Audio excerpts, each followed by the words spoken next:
How's it going, Dakota Games fans? My name is Brian Harris. I'm here at Fort Knox, Kentucky, and I was asked by the staff for the Dakota Games First 4 Weeks Challenge to talk about some tips as they relate to training here for your first week. All right, so I've put down 3 tips here that we'll kind of run through. The first one being talking GPP versus cycles and periodization. So most of you that are going to a CrossFit gym and hitting your 1 workout a day, you've got a great GPP in place. You're generally prepared for whatever life throws at you, whatever you're going to come across in the gym.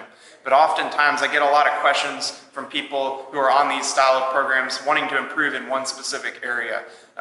So they might want to get better at strict pull-ups, push-ups, back squat, whatever it might be. For me, it was rowing. So recently here at the Army fitness team, we've been focused on our rowing capacity. So here's an example of the way we've done that. You can kind of sub in any movement into this style of periodization to improve in a specific area. So for example, in week 1, day 1, it's going to be 2 days a week for 5 weeks is generally how I lay it out. And you're going to be hitting that movement twice a week, every week to make that improvement. So week 1, day 1, we're going to test a baseline. That might be like a 2,000 meter row, 5,000 meter row, whatever you want to use. And then day 2, we're going to start this training program. So day 2 of week 1, 2 minutes of work on the rower, 2 minutes rest. Week 2, day 1, we're going to do just a long, slow row, just getting used to that movement, building efficiencies. Week 2, day 2, we're going to add a minute to that work. So 3 minutes of work, 2 minutes of rest for a certain number of rounds. So we're probably repeating that. It's like an interval style. So maybe we're doing 5 rounds each week. Week 3, day 1, we're going to do some row sprints. So we went long and slow in week 2. Now we're going to do some row sprints so we can know how to go hard on the rower. And then that day 2, it's going to be intervals again. This time though, we're doing 4 minutes of work, 2 minutes of rest for whatever, the same amount of rounds, 4 or 5. Whatever you decide on. Week 4, day 1, another long, slow row, maybe a little longer than you did in week 2. And then that week 4, day 2 is going to be 5 minutes of work, 2 minutes of rest for the same number of intervals. So each week we've kind of stepped up that interval, and then coming down to week 5, you'll be ready to hit that baseline. And more often than not, if you've been dedicated to the program, you're going to be successful.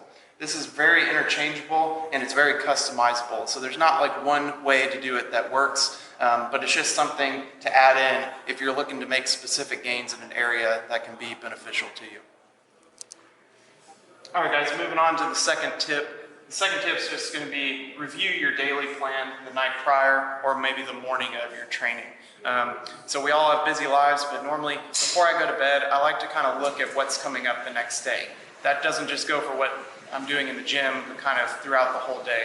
This will make sure that you're prepared as far as nutrition needs, equipment needs, and whatnot. So when you step into the gym that day, you know what you're looking to accomplish. It's just a good way to mentally prepare for training.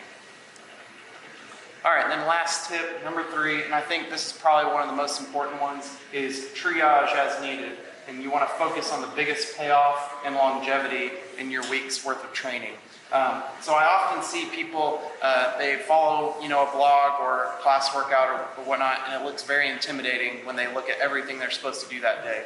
It's very important, even for the highest level athlete, if you start feeling that your body's worn out, your energy levels are completely depleted, to pick the pieces that you had planned that day that are most important. What's going to give you the biggest bang for your buck? Usually that means working whichever one is going to be like a weakness for you, or maybe what body parts are fresh because you haven't worked them yet that week. Kind of focus on those. And so when I say triage, you say, I'm going to do that one, but today I'm going to skip that one, and be okay with that. Don't dwell on the fact that you didn't get every single piece of training done. That just will put you in like a negative mindset. So some of my best training sessions have been ones where I walked into the gym, I did 2 or 3 of the 6 pieces I had originally planned for that day, but I did them hard and I did them with intensity, and I walked away knowing that I got better that day. All right guys, so that's going to close it out for the 3 tips I was doing for you guys for the first 4 weeks Dakota Games Challenge. I hope they prove useful. If you have any questions, feel free to reach out to me or the Dakota Games staff. And I know you'll probably be seeing this in January, but I hope you had a happy holiday, and good luck out there. Have a good year.